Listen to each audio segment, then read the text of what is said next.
So what's really exciting is we've done all this work here. We've done lots of work is led up to this point where we can actually start to synthesize what's happening with the land.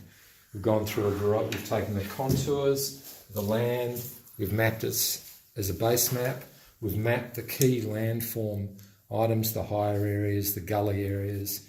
We've moved on to geology and soil, and we can see that there's this clear pattern of alluvial and colluvial higher ground. We've mapped the key areas of where water exists on the land in terms of dams, but also in terms of where the water is tracking across the land, whether it's through dips in the land or gullies, as well as the creek.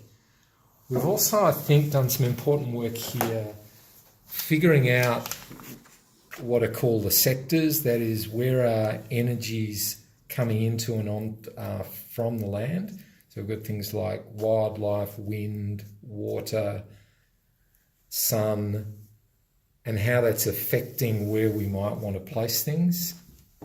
And we've done that from two perspectives. We've done it from where we think the house is going to be located, as well as a beautiful area down the southern end of the land where there's a beautiful dam, and we think that's another important point to consider.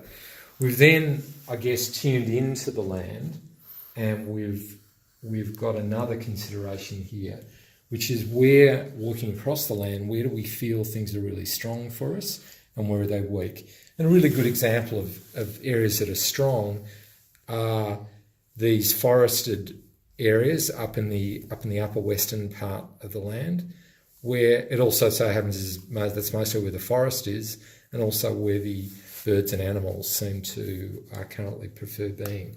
We've also got some very weak areas on the land which are addressable, and some of those include areas where it's been deforested and we've got hot northwesterly winds coming through. And then the other obvious one is the Midland Highway, where there's lots of noise, traffic noise, and probably the unwanted visuals of cars cutting across the middle of the landscape there. What we've now done is we've earned the right to synthesise all of that and plonk it on one map. And the next, which is a synthesis of those 5 or 6 layers that we've got there.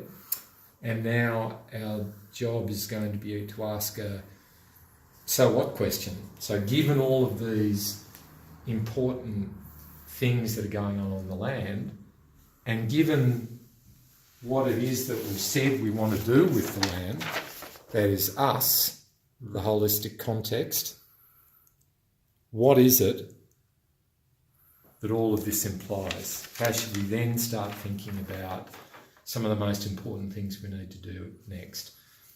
Maintaining or managing access onto the land, and most importantly, thinking about water. Is there enough of it? Is it where we want it to be? Great. Exciting times. Did it to